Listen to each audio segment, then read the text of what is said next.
Hello दोस्तों, स्वागत है आप सभी का हमारे चैनल पर। जैसा कहा गया है कि यूपी पीसीएस में सीसैट में हिंदी का पोर्शन कराया जा रहा है, तो हिंदी के पोर्शन में 2012 से लेकर 2023 तक का टारगेट रखा गया है, जो कि आज है 2022 करना है। तो आज का कौन सा है? 2022 करना है। चलिए देखते हैं हिंदी का। इसके पहले जितना भी वीडियो हो गया है, वो अपने एग्जाम के पहले उसको रिवीजन करके जरूर जाइएगा, क्योंकि हिंदी का पोर्शन जो होता है बहुत इंपॉर्टेंट होता है। ठीक है, तो चलिए देखेंगे यहाँ से। निम्नलिखित में शुद्ध शब्द है। शुद्ध शब्द लब्ध प्रतिष्ठा, लुब्ध प्रतिष्ठित। तो ये होता है ऑप्शन नंबर सी इसमें सही है। लब्ध प्रतिष्ठ होता है, लब्ध प्रतिष्ठ। शुद्ध वर्तनी कौन सा हो जाएगा? लब्ध प्रतिष्ठ। निम्नलिखित में से अविकारी शब्द नहीं है। अविकारी क्रिया विशेषण, संबंध सूचक, समुच्चय बोधक या सर्वनाम। तो ऑप्शन नंबर बी लगाएंगे, सर्वनाम। दिए गए विकल्पों में से सर्वनाम विकारी शब्द है। जिन शब्दों में लिंग, वचन, कारक, काल, वाच्य आदि के कारण कोई विकार परिवर्तन नहीं होता उन्हें अविकारी शब्द कहते हैं, जैसे क्रिया विशेषण, संबंध सूचक, समुच्चय बोधक तथा विस्मयादिबोधक अविकारी शब्द। अनेकार्थी शब्द पतंग का इनमें से एक अर्थ नहीं है। बादल, नाव, चंग या पक्षी। तो ऑप्शन नंबर ए लगा देंगे, बादल। तो दिए गए विकल्पों में से बादल पतंग का अनेकार्थी शब्द नहीं है, जबकि नाव, पक्षी तथा चंग पतंग के अनेकार्थी शब्द है। निम्नलिखित तत्सम शब्द है। आम, काष्ठ, हाथ या दूध। तो ये लगाएंगे काष्ठ। ऑप्शन नंबर बी लगाएंगे, काष्ठ। देख लीजिए यहाँ पर आम का होता है आम्र, काठ का होता है काष्ठ, हाथ का हस्त और दूध का दुग्ध। ठीक है, देखेंगे तत्सम थोड़ा सा संस्कृत से मिलता जुलता है और तद्भव थोड़ा सा हिंदी से मिलता जुलता है, तो ऐसे ही आप पहचानने का थोड़ा सा प्रयास करिएगा। जिसका उत्तर देकर खंडन किया गया हो, इस वाक्यांश के लिए एक शब्द है। क्या है? तो यह है प्रत्युक्त। ऑप्शन नंबर डी लगाएंगे, प्रत्युक्त। देखेंगे जिसका उत्तर देकर खंडन किया गया हो, प्रत्युक्त। उत्तर मिलने पर दिया गया उत्तर प्रत्युत्तर, और लौट कर आया हुआ उसको बोलते हैं प्रत्यागत। ठीक है, तो इस बार इसको याद करिएगा। उत्तर मिलने पर दिया गया उत्तर प्रत्युत्तर होता है, लौट कर आया हुआ को बोलते हैं प्रत्यागत। क्या पता प्रयुक्त फिर से पूछ दे, तो जिसका खंडन देकर खंडन किया गया उसको बोलते हैं प्रयुक्त। चलिए, निम्नलिखित में से एक शुद्ध वाक्य है। वह 7वीं कक्षा में पढ़ता है। सरयू नदी के घाट बहुत लंबा है। जो लोग बाहर जाना चाहते हैं वह जा सकते हैं। या कृपया एक गिलास पानी दीजिए। कौन सा सही होगा इसमें से? बताइए। तो इसमें ऑप्शन नंबर डी लगा देंगे, कृपया एक गिलास पानी दीजिए। ये वाक्य शुद्ध है, बाकी इसमें अशुद्ध है। उसकी कुछ त्रुटियां देख लेते हैं यहाँ पर। जैसे कि देखेंगे, वह 7वीं कक्षा में पढ़ता है, यह होगा सरयू नदी का पाट बहुत लंबा है और जो लोग बाहर जाना चाहते हैं वे जा सकते हैं। वे जा सकता है नहीं। चलिए, अब यहाँ पर देखेंगे इनमें से मुहावरों तथा उसके अर्थ को सुमेल कीजिए। यहाँ पे मुहावरा दिया है, यहाँ पर अर्थ दिया है, इसको सुमेलित करना है। ठीक है, यहाँ पर आपको ऑप्शन भी दे दिया गया है, तो इसको मिलान करते हैं। छाती लगाना। छाती लगाना क्या होगा? आलिंगन करना हो जाएगा। क्या हो जाएगा? आलिंगन करना। छाती पर सांप लौटना। छाती पर सांप लौटना मतलब बहुत अधिक दुख या वेदना। नहीं, छाती पर ईर्ष्या के कारण व्यतीत होना। छाती पर सांप लौटने लगा। छाती उमड़ना। छाती उमड़ना का मतलब होता है प्रसन्नता से फूले न समाना। और छाती फटना ये बहुत अधिक दुख, ये वेदना या वेदना होना, दुख या वेदना होना बोलता है छाती फटना का मतलब। कुल मिलाकर देखेंगे अगर इसमें, तो पहले हो जाता है द, द हो जाएगा, फिर स हो जाएगा, फिर अ, फिर ब। ऑप्शन नंबर सी में हो जाएगा, द, स, अ, ब। एक बार अच्छे से यहाँ भी देख लीजिए। छाती लगाना, आलिंगन करना। छाती पर सांप लौटना, ईर्ष्या के कारण व्यथित होना। छाती उमड़ना, प्रसन्नता से फूले न समाना। छाती फटना, बहुत अधिक दुख या वेदना होना। ठीक है, आगे बढ़ें। निम्नलिखित शब्दों में प्रेरणार्थक क्रिया है, तो क्या है? तो यह है दिलवाना। देखेंगे, दिए गए शब्दों में दिलवाना प्रेरणार्थक क्रिया है। जिन क्रियाओं से इस बात का बोध हो कि कर्ता स्वयं कार्य न करके दूसरे से करवा रहा है, करने की प्रेरित करता है, वह प्रेरणार्थक कहलाती है। जैसे प्रेरणार्थक क्रियाओं के दो रूप है, गिरना, गिरना से गिराना और गिरवाना, देना से दिलाना और दिलवाना, लिखना से लिखाना और लिखवाना। ठीक है, वो अपना कॉपी लिखवा रहा है, लिखवाना है, तो क्या होता है? ये सब क्या हो जाएगा? प्रेरणार्थक। अदर्शिका का तद्भव शब्द है। अदर्शिका का तद्भव शब्द आँच, अरसी, आदर्श या अदरक। तो क्या हो जाएगा इसमें? इसमें हो जाएगा आरसी, ऑप्शन नंबर बी लगा देंगे, आरसी हो जाएगा। अदृश्यता का क्या हो जाएगा? आरसी हो जाएगा। देखेंगे यहाँ पर, आँच अर्ची होता है, आरसी अदर्शिका या आदर्श, अदरक का होता है आद्रक।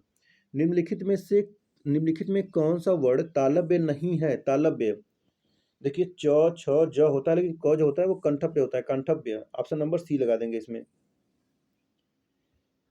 बाकी सबको तो आप पता ही है कि ये क से क ख ग घ जो होता है ये कंठ होता है, च छ ज जो तालुव्य होता है, जो तालु और जीभ के स्पर्श से बोलने वाली होती है उसको तालव्य बोलते हैं।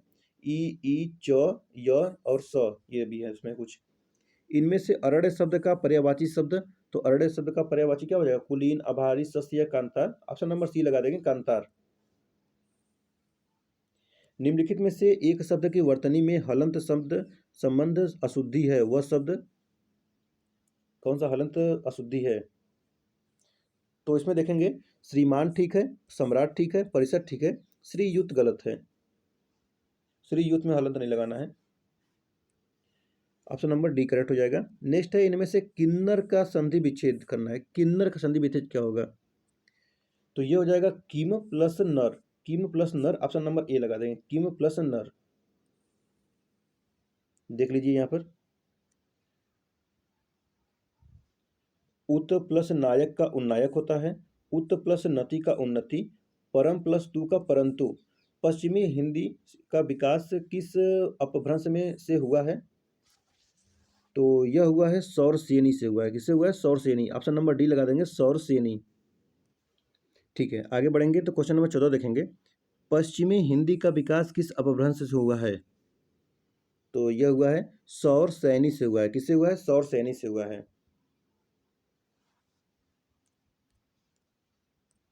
देखेंगे यहाँ पर, सौरसैनी अपभ्रंश, यह पश्चिमी हिंदी, राजस्थानी, ब्रजभाषा, खड़ी बोली। वही पैसाची अपभ्रंश, ये लहदा, पंजाबी। और अर्ध मागधी अपभ्रंश, ये पूर्वी हिंदी, अवधी, बघेली और छत्तीसगढ़ी है। मागधी अपभ्रंश, ये बिहारी, बंगाली, उड़िया, असमिया। खस अपभ्रंश, ये पहाड़ी, कुमायूनी और गढ़वाली है। तत्सम तद्भव शब्दों का कौन सा युग्म असंगत है? तो छत्र और छत ठीक है, चैत्र चैत ठीक है, चक्र चक्का ठीक है, पात्र और पढ़ ये गलत हो जाएगा। ऑप्शन नंबर इसमें डी करेक्ट हो जाएगा। देखेंगे यहाँ पर, पत्र और पढ़ जो है ये असंगत है, ये दोनों शब्द तत्सम है। पत्ता का तत्सम शब्द पत्र होगा। चलिए अब गद्यांश देखेंगे और इसी के आधार पे आपको आंसर देना रहेगा।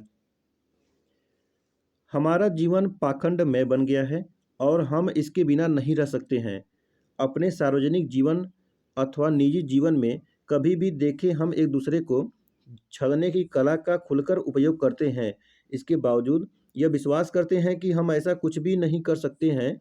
हम इस प्रकार की भाषा का प्रयोग करते हैं जिसकी उस अवसर पर कोई आवश्यकता नहीं होती। हम किसी भी बात को यह जानते हुए कि वह सही अथवा सत्य नहीं है, लेकिन उसके प्रति निष्ठा या विश्वास इस तरह प्रकट करते हैं जैसे हमारे लिए वही एकमात्र सत्य है। हम सब इसलिए सरलता से कर लेते हैं क्योंकि आज पाखंड एवं दिखावा हमारे जीवन का एक अभिन्न अंग बन गया है। आज हम में से अधिकांश लोगों की स्थिति मुँह में और कुछ और बन गई है। जैसे कि कह रहा है, अधिकांश लोगों की जो स्थिति है मुँह में कुछ और बन गई है। जैसे कि कह रहा है ना कि मुँह में कुछ और है, जुबान में कुछ और है, मन में कुछ और है, वही बोलता है कि बोलबाली बन बन गई है।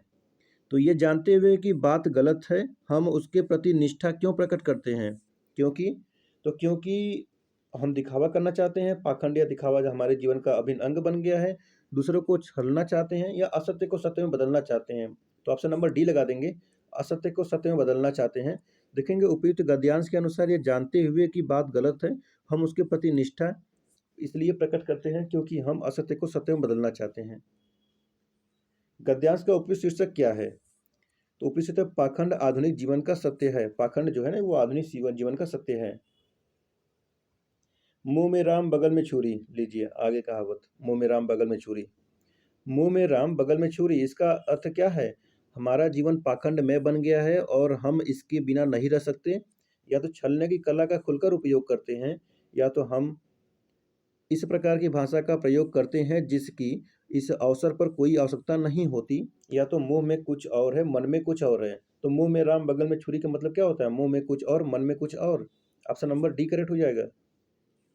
छलने की कला का हम किस प्रकार उपयोग करते हैं? छलने की कला खुलकर, सरलता, आवश्यकता अनुसार या पूरी निष्ठा से। तो छलने की कला क्या हो जाएगा? खुलकर हो जाएगा, खुलकर हो जाएगा। ऑप्शन नंबर ए हो जाएगा खुलकर। नेक्स्ट है, हमने जीवन का अभिन्न अंग किसे बना लिया है? तो अभिन्न अंग भाषा, सरलता, पाखंड, दिखावा या तो निष्ठा, विश्वास। तो ऑप्शन नंबर सी लगा देंगे, पाखंड और दिखावे की। गद्यांश में लिखा गया था पाखंड और दिखावे, तो वही होगा। ठीक है, तो अब आता है इंग्लिश का, जो कि इसको मैडम ने करा दिया है। देखिए, तो 2012 से लेकर 2023 तक का करना है, जो कि आज 2022 है। बस एक ईयर और बचा हुआ है, जो 2023 का बचा हुआ है। ठीक है, तो उसको भी कर दिया जाएगा। अपने एग्जाम के पहले 22 मार्च के पहले इसको जितना ज़्यादा हो सके उतना ज़्यादा रिवीजन करके जाइए। 20 क्वेश्चन मायने रखता है हिंदी का। ठीक है, अगर 20 क्वेश्चन आप 20 में से अगर 15 क्वेश्चन भी 15-16 मतलब कम से कम 16-17 का क्वेश्चन ले चलिए। हिंदी अगर नहीं आएगा तो फिर क्या ही आएगा। तो इसको कम से कम इसको अच्छे से करके जाइए। उसके बाद तो बाकी जो मैथ रीजनिंग है उसको तो करते ही रहेंगे। और स्किल जो है कि कौन सा कम्युनिकेशन स्किल, उसको भी बेहतर करिएगा। चलिए, 2023 का वीडियो फिर देखिएगा। Thank you so much.